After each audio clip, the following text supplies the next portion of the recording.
الحمد لله رب العالمين، والصلاة والسلام على سيد الأنبياء والمرسلين وعلى آله وأصحابه أجمعين.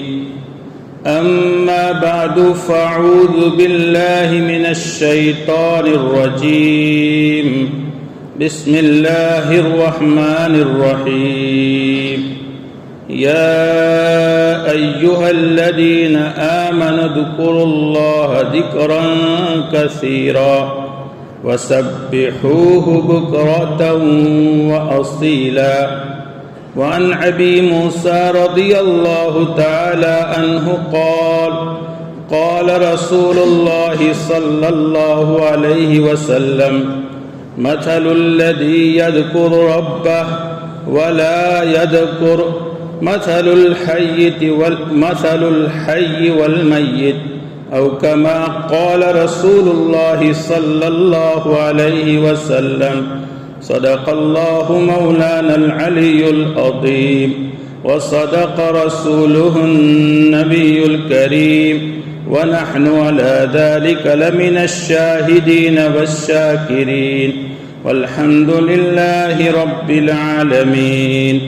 يا رب صل وسلم دائما أبدا على حبيبك خير الخلق كلهم. معزز علماء کرام، محترم بزرگوں اور عزیز بھائیوں، اللہ جل جلالہ نے ہم انسانوں کو دو چیزوں سے بنایا ہے. ہر انسان میں دو چیزیں ضروری ہے، اس کے بغیر انسان نہیں ہے. ایک آدمی کا جسم اور ایک آدمی کے اندر کی روح. ان دو چیزوں کے مجموعے کا نام انسان. پھر اللہ کا نظام یہ ہے کہ اللہ نے روح کو پہلے پیدا کیا ہے. انسانوں کو کیا؟ پوری کائنات کو پیدا کرنے سے پہلے اللہ تعالیٰ نے قیامت تک آنے والے انسانوں کی روحوں کو پیدا فرما کر عالم الستو میں عہد لیا تھا. تب سے روحیں پیدا ہیں. پھر اللہ نے ان روحوں کو عرش کے نیچے ایک جگہ پر ایسا سنبھال کر رکھا کہ روایت پاک میں آتا ہے: الارواح جنود مجندہ. جیسے فوج کی پلٹنیں بہت ترتیب سے اپنے اپنے فوجی اڈوں پر متعین ہوتی ہیں، روحیں اللہ نے اسی ترتیب سے رکھی. پھر جب انسان کو پیدا کرنا ہوتا ہے اور ماں کے پیٹ میں چند مہینے گزر جاتے ہیں تو فرشتہ وہیں سے اس انسان کی روح لے کر آتا ہے اور پھر ماں کے پیٹ میں انسان میں روح ڈالی جاتی ہے. گویا دنیا میں آنے سے پہلے اسے زندگی مل گئی ہے. ہاں، دنیا میں ظاہر ہوتا ہے اپنے وقت پر. پھر اس کے بعد اس کی دنیا میں جتنی گھڑیاں لکھی ہوئی ہے زندگی کی، وہ گھڑیاں گزار لیتا ہے. تو پھر اس کے بدن سے وہ روح نکل کر کے پھر وہیں پہنچائی جاتی ہیں جہاں سے اس کو لایا گیا تھا. تو ترتیب میں روح پہلے پیدا ہے، لیکن پھر انسان کو جب بنایا جاتا ہے تو ماں کے پیٹ میں اس کا ایک ڈھانچہ بنتا ہے. گویا یہ روح کا ایک مکان ہے، اور روح کی حیثیت مکین کی ہے. اور ہم جانتے ہیں جب مکین ہوتا ہے پھر مکان بنتا ہے. پھر اللہ نے ان دو چیزوں کی غذا کا انتظام فرمایا ہے. ایک انسان کے جسم کی غذا ہے جس سے انسان پلتا ہے، بڑھتا ہے، صحت مند ہوتا ہے، توانا اور طاقتور ہوتا ہے. اور ایک روح کی غذا ہے. اللہ نے انسان کی غذا کو زمین سے بنایا ہے، چونکہ انسان خود مٹی سے بنا ہے. اور اللہ نے روح کی غذا کو آسمان سے اتارا ہے، کیونکہ روح یہ آسمانی چیز ہے۔ جسم خاکی ہے تو اس کی غذا بھی خاک اور مٹی سے بنتی ہے۔ ہر انسان کو جو بھی غذا جس انداز میں بدن کے لیے ملتی ہے وہ مٹی سے پیدا ہوتی ہے، اور انسان کی روح کی غذا یہ آسمان سے آتی ہے، اللہ کی طرف سے مقرر کی گئی ہے۔ اب انسان کی جسم کی غذا تو سب جانتے ہیں، روح کی غذا کیا ہے؟ انسان کی روح کی غذا اللہ کی یاد ہے، ذکر اللہ ہے، اللہ کو یاد کرنا ہے۔ اللہ کو یاد کرنے کی شکلیں مختلف ہیں، لیکن انسان کی روح کی غذا اللہ کی یاد ہے۔ جس طرح انسان کو اپنی جسمانی غذا کی فکر ہوتی ہے، اسے صحت مند اور طاقتور کرنے کی کوشش کرتا ہے، نقصان سے بچانے کے لیے کوشش کرتا ہے، اس سے زیادہ ضرورت ہے کہ ہر انسان اپنی روح کی غذا کی فکر کرے، اپنے روح کو صحت مند بنائے، اپنی روح کو طاقتور بنائے، اپنی روح کو ہر خارجی اثرات سے متاثر نہ ہو۔ اس کے لیے اللہ کی یاد میں اپنے آپ کو ایسا واٹر پروف بنا دے کہ روح میں خارجی کوئی اثر انداز نہ ہو۔ اگر روح طاقتور ہے، روح کو اپنی غذا ملی ہے، تو یاد رکھیے انسان اللہ کی نگاہ میں زندہ ہے۔ اگر روح کو اس کی غذا نہیں ملتی ہے تو یہ دنیا میں چلتا پھرتا ایک لاشا ہے جس کی روح حقیقت میں مر گئی ہے۔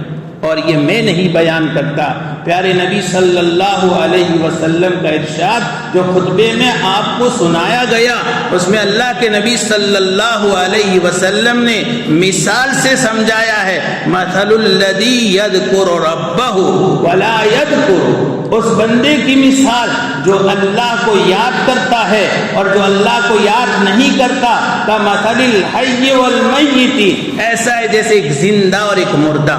اللہ کو یاد کرنے والا گویا دنیا میں زندہ ہے، اس کی روح بھی زندہ ہے، اور دنیا میں جو اللہ کو یاد نہیں کرتا، اللہ کو بھول جاتا ہے، تو ایسا سمجھیے اس دنیا کے اندر نہ اس کی روح زندہ ہے اور وہ دنیا میں ایک چلتا پھرتا لاشا ہے، گویا جس کی کوئی حیثیت نہیں۔ اس دنیا میں جب انسان کی روح نکل جاتی ہے تو پھر اس کا مطلب یہ ہے کہ وہ آوارہ ہو جاتا ہے۔ ساری گناہوں کی بنیاد اور ساری غفلتوں کی جڑ یہی ہے کہ اللہ کو بندہ یاد کرنا بھول جائے۔ اس دنیا میں جتنے گناہ ہوتے ہیں، پیارے نبی صلی اللہ علیہ وسلم کے ارشادات مختلف سندوں سے ہیں۔ ایک روایت میں آپ نے فرمایا، لا یزنی الزانی حین یزنی وہو مؤمن ولا یسرق السارق حین یسرق وہو مؤمن ولا یشرب الخمر حین یشربها وہو مؤمن ولا ينتبهها نهبة رفع الناس إليه أبصارهم حين ينتبهها وهو مؤمن ولا يغل أحدكم حين يغل وهو مؤمن۔ اور ابن عباس رضی اللہ تعالیٰ عنہ کی روایت میں آپ نے فرمایا، ولا يقتل حين يقتل وهو مؤمن فإياكم وإياكم۔ عربی زبان اس لیے میں سنائی کہ یہ اللہ کے نبی صلی اللہ علیہ وسلم کے الفاظ میں اثر ہے، نورانیت ہے۔ اللہ کے نبی صلی اللہ علیہ وسلم فرما رہے ہیں، جو آدمی جب بدکاری کرتا ہے تو اس کی بدکاری اس بات کا نتیجہ ہے کہ اسے اپنے ایمان کا استحضار نہیں، اسے اپنا مومن ہونا یاد نہیں ہے، اسے اپنا اللہ کا بندہ ہونا یاد نہیں۔ مومن کون ہوتا ہے؟ مومن وہ ہوتا ہے جس کے دل میں یہ پہلے دن سے جاگزی ہے، لا الہ الا اللہ محمد الرسول اللہ، اللہ کے سوا کوئی معبود نہیں اور محمد صلی اللہ علیہ وسلم اللہ کے رسول ہے۔ جس بندے کے دل میں اللہ کی صرف اتنی یاد ہو کہ میں اللہ کو اپنا معبود مانتا ہوں اور میں اللہ کا بندہ ہوں اور میں اللہ کے احکام کا پابند ہوں، وہ بدکاری نہیں کر سکتا۔ لا یزنی الزانی حین یزنی وہو مؤمن، آپ نے فرمایا، اور کوئی چور جب چوری کرتا ہے تو جب چوری کرتا ہے تو یقین رکھیے اسے اپنے ایمان کا استحضار نہیں ہوتا، اسے اپنا رب یاد نہیں رہتا۔ ایک آدمی شراب پیتا ہے تو جب شراب پیتا ہے تو اس وقت اس کا حال یہ ہے کہ اسے اپنا ایمان یاد نہیں رہتا، وہ اپنے آپ کو اللہ کا مومن بندہ نہیں سمجھتا۔ جب ایک آدمی لوٹ مارتا ہے اور لوٹارا تو ساری دنیا کے سامنے اپنی دادا گیری دکھا کر کے اپنی طاقت کے بل پر دوسروں کے مال اور ان کی جان پر حملہ کرتا ہے، اسی حدیث پاک میں فرمایا وَرَفَعَ النَّاسُ إِلَيْهِ أَبْصَارَهُمْ، لوگ نگاہیں دیکھ کر اس اپنی نگاہیں پھاڑ پھاڑ کر دیکھتے یہ کیسا جری ہے، یہ کیسا جری ہے جسے اپنے ایمان کی پڑی نہیں ہے، یہ لوگوں کے مال لوٹتا ہے، لوگوں کی جانیں ہلاک کرتا ہے۔ آپ نے فرمایا جو ایسا کرتا ہے تو یاد رکھیے اسے اپنے ایمان کا استحضار نہیں ہے، اپنے پروردگار کا بندہ ہونا یاد رکھیے۔ آپ نے فرمایا جو کینہ رکھنے والا اور جو خیانت کرنے والا خیانت کرتا ہے، جب خیانت کرتا ہے تو اسے یاد نہیں رہتا کہ وہ اللہ کا بندہ ہے۔ اور ایک روایت میں آپ نے فرمایا جو قتل کرتا ہے، لوگوں کی جانیں مارتا ہے تو اسے یاد نہیں رہتا کہ وہ اللہ کا بندہ ہے، اسے اپنے ایمان کا استحضار نہیں رہتا۔ معلوم ہوا ساری گناہوں کی جڑ، ساری غفلتوں کی بنیاد ہی یہ ہے کہ بندہ اپنے رب کو بھول چکا۔ جس کو استحضار ہو میں مومن، جسے استحضار ہو میں اللہ کا بندہ ہوں، جسے استحضار ہو کہ میں اللہ کے احکام کا پابند ہوں، جسے استحضار ہو کل خدا کے یہاں مجھے میرے ہر عمل کا جواب دینا ہے، چاہے میں تنہائی میں کروں، چاہے میں جلوت میں کروں، چاہے میں خلوت میں کروں، چاہے میں کسی سے چھپا کر کروں، ساری دنیا کی نگاہوں سے چھپا کر وہ جس انداز کا بھی گناہ کرتا ہے لیکن پروردگار کی نگاہوں سے وہ اوجھل نہیں ہوتا، اوجھل نہیں ہوتا، جہاں بھی گناہ کر، لیکن وہ اللہ کی نگاہوں میں ہوتا ہے۔ اللہ کے فرشتے اس کی ایک ایک بات ریکارڈ کرتے ہیں، اس کی ایک ایک حرکت اللہ کے یہاں محفوظ ہوتی ہے، اور کل خدا یہ ساری حرکتیں ساری دنیا اور علی رؤوس الخلائق اسکرین پر دکھائے گا، یہ گناہ، یہ گناہ، یہ گناہ۔ تو یہ گناہ اگر بندہ کرتا ہے تو اس کا مطلب یہ ہے کہ اپنے رب کو وہ بھول بیٹھا ہے۔ اس کے برخلاف جسے اپنا رب یاد رہتا ہے، صرف وہ اپنا بھلا نہیں کرتا، وہ ان لوگوں کا بھی بھلا کرتا ہے جو ان کی صحبت میں بیٹھتے ہیں۔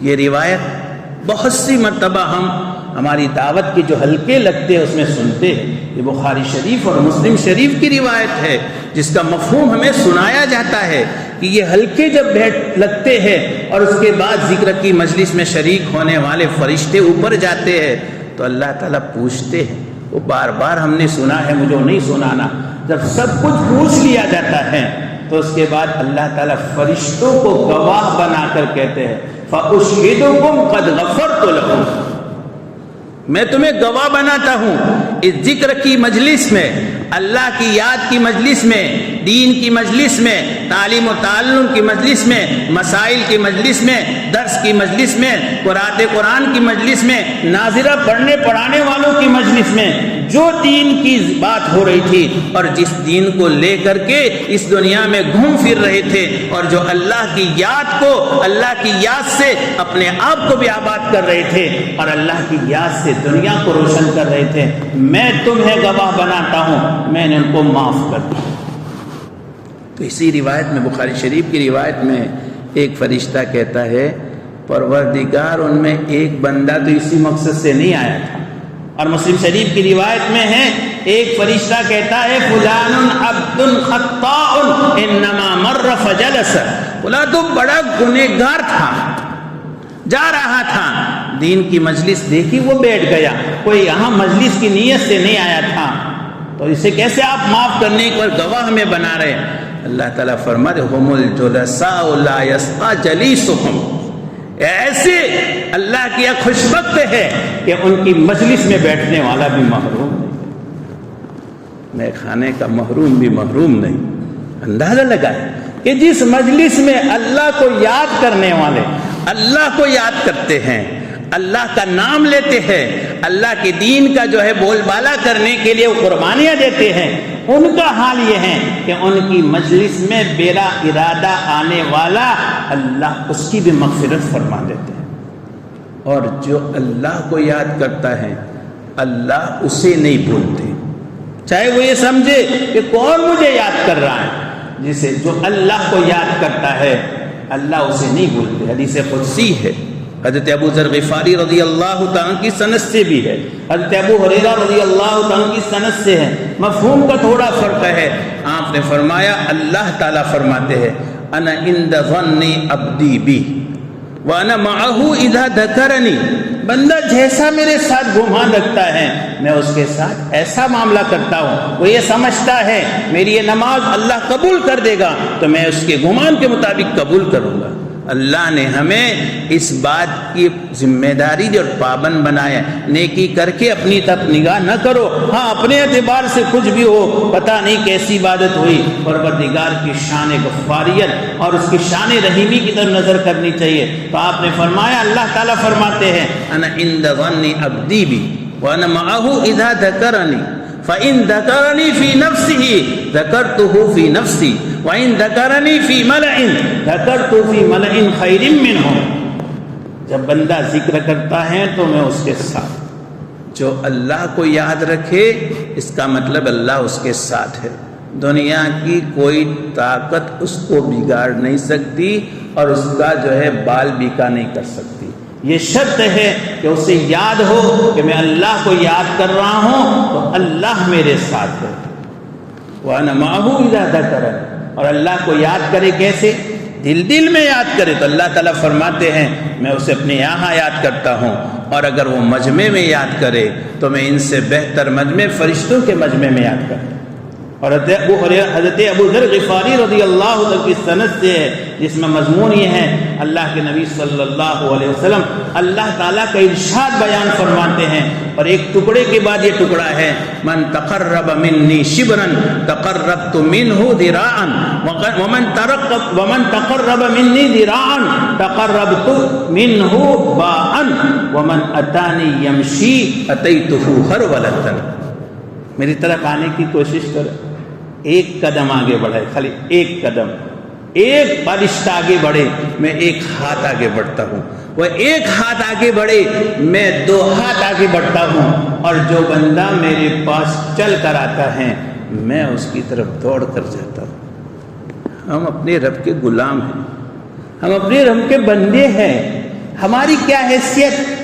آج اگر کسی کو پتہ چل جائے کہ فلاں کے پاس جو ہے ایک عرضی پہنچانے سے وہ میرے پاس آئے گا، اور وہ اگر دنیا کا بڑا ہے تو فلاں نہیں سمائے گا، میرے آقا صلی اللہ علیہ وسلم نے اللہ کا یہ ارشاد نقل کیا ہے، بندہ کم سے کم اپنی عرضی تو میرے پاس بھیجے، کم سے کم میری طرف آنے کی تو کوشش کرے، ایک قدم آگے بڑھے، ایک بالشت آگے بڑھے، دیکھے تو صحیح میں اس کے ساتھ کیسا برتاؤ کرتا ہوں۔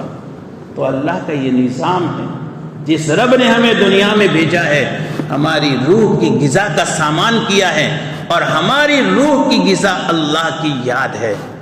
اب اللہ کی یاد کی شکلیں مختلف ہیں۔ پہلی شکل تو یہ ہے کہ اللہ نے جو فرائض ہمارے ذمے واجب کیے ہیں، جو فرائض مقرر کیے ہیں، ہم یہ فرائض ادا کرنے والے ہو، یہ اللہ کی حقیقی یاد ہے۔